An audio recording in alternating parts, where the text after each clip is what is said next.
parties du pays ont exposé leur mémorandum au speaker de la chambre basse du Parlement, le professeur Vital Kamerhe. Suivant cet exposé fait par l'honorable Daniel Ouyewa, président de cette délégation, le problème majeur dont souffre l'Ituri est sécuritaire. Le territoire de Mahagi connaît une crise humanitaire énorme avec la présence de plusieurs déplacés internes causés par l'activisme du groupe armé Codeco. Dans les territoires d'Aru, les cas de kidnapping, braquage et vol à main armée ont pris de l'ampleur à cause de la présence d'armes entre les mains de personnes incontrôlées. À cela s'ajoutent les problèmes de démarquage frontalier entre la RDC et le Sud-Soudan, ainsi que les désastres humanitaires que subissent le milieu de déplacés internes et les réfugiés sud-soudanais. Concernant les territoires des Djougou, épicentre de l'insécurité, la multiplication des groupes armés cause de massacres, des assassinats ainsi que des enlèvements. Une situation similaire dans les territoires d'Irumu et de Mambasa, où s'affrontent plusieurs groupes armés qui se disputent les contrôles du lieu, en causant beaucoup de morts au sein de la population. De ce qui précède, les élus de la province d'Ituri sollicitent un lobbying efficace du bureau de l'Assemblée nationale pour sortir l'Ituri de cette hécatombe sécuritaire qui plonge la population dans un total désarroi. Le président nous a accueillis et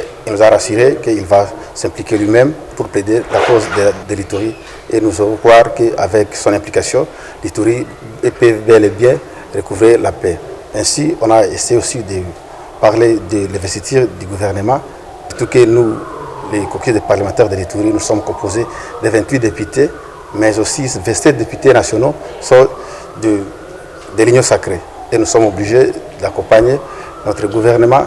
Répondant à leurs sollicitations, le président de l'Assemblée nationale a précisé qu'il adhérait à leur idée sur l'organisation d'un forum sur la paix et la réconciliation en Ituri afin d'adopter un grand projet pour la pacification de cette province pour permettre de lancer des projets intégrateurs. Il a rassuré que le bureau de la chambre basse du Parlement va s'impliquer dans la recherche de la paix en Ituri.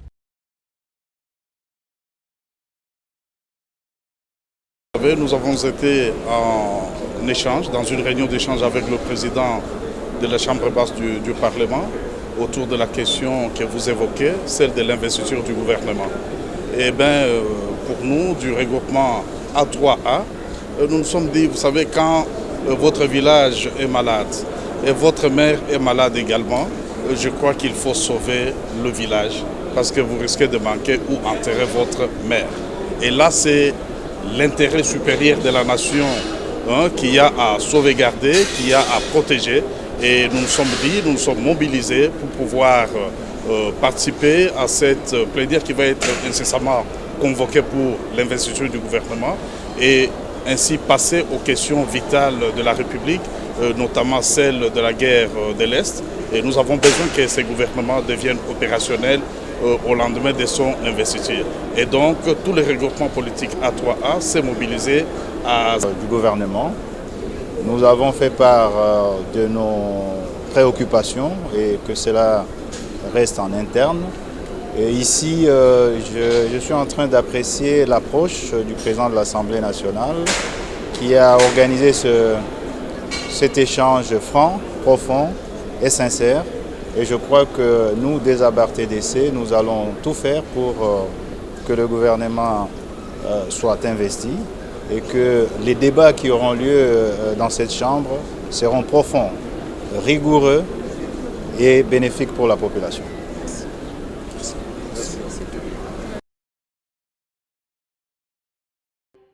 D'abord, nous avons salué l'initiative pour l'invitation du président de l'Assemblée nationale. C'est une institution qui exige toujours des échanges.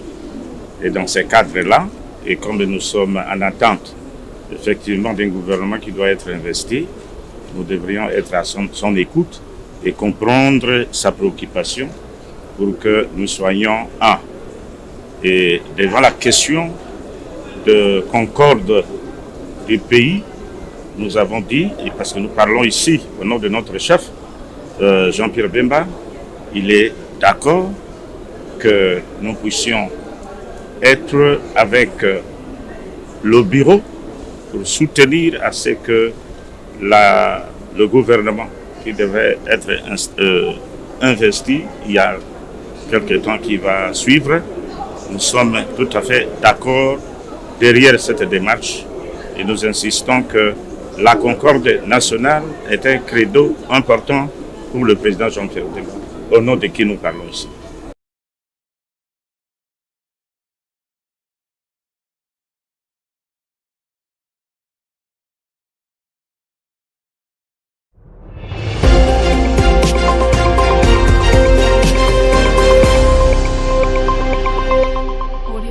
Merci beaucoup madame, je suis l'honorable Bonze Keiliki Freddy, je suis l'élu de Mouchi dans la province de Maïndombe et je suis le président du groupe parlementaire ACPA.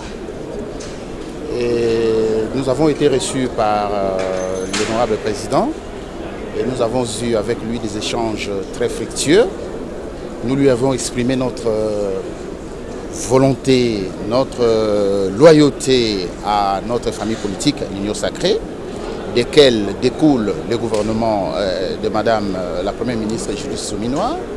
Et nous avons promis à l'honorable président que la CPA, tout en étant membre de l'Union Sacrée, va, n'est-ce pas, travailler dans le sens d'investir les gouvernements. Parce que ce gouvernement-là, il est nôtre. Nous ne pouvons pas brûler la case pendant que nous sommes nous-mêmes dans cette case-là. Voilà.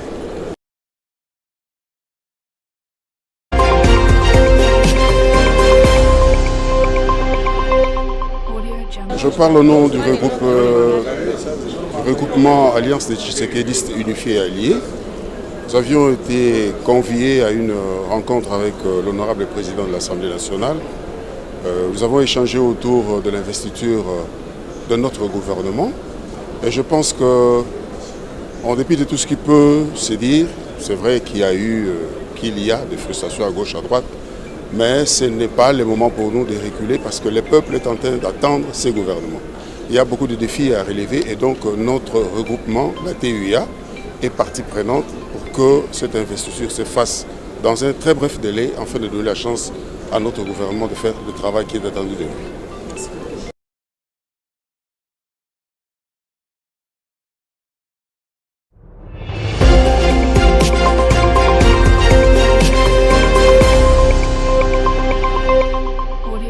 Merci beaucoup. Je crois suite à l'invitation du président de l'Assemblée nationale, je représente le regroupement politique 4AC et au regard des échanges, je voudrais ici confirmer que le 4AC va aller dans le sens d'investir le gouvernement de la première ministre Soumina. C'est vrai qu'il y a eu de petits soucis, mais ça ne peut pas nous mettre à contradiction pour ne pas accompagner la première ministre Soumina, parce qu'elle porte le programme du chef de l'État, ce programme dont la population est en train d'attendre pour voir les choses changer. Et nous saluons le président Kamere. Vous savez, c'est quelqu'un qui est échevronné en fait. Il a su mettre tout le monde d'accord et nous avions compris la quintessence de cette réunion. Et nous disons coup de chapeau et nous pensons que cette fois-ci, les députés vont faire son travail comme d'avant.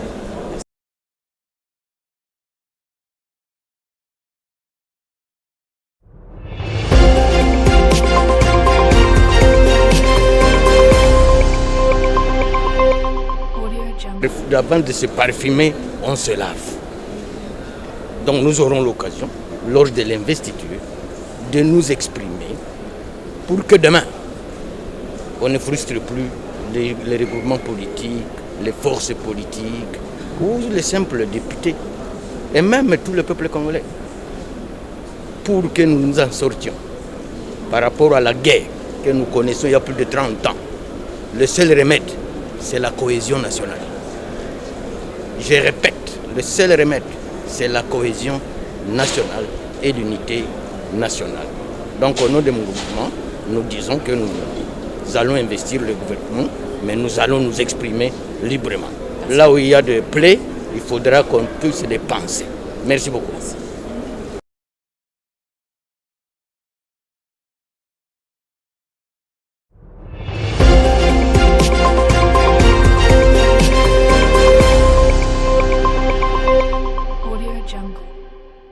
Le président de l'Assemblée venait de nous recevoir pour nous informer de tous les contacts qu'il a pu prendre par rapport à toutes les petites félicitations qui se retrouvaient au niveau de l'investiture du gouvernement.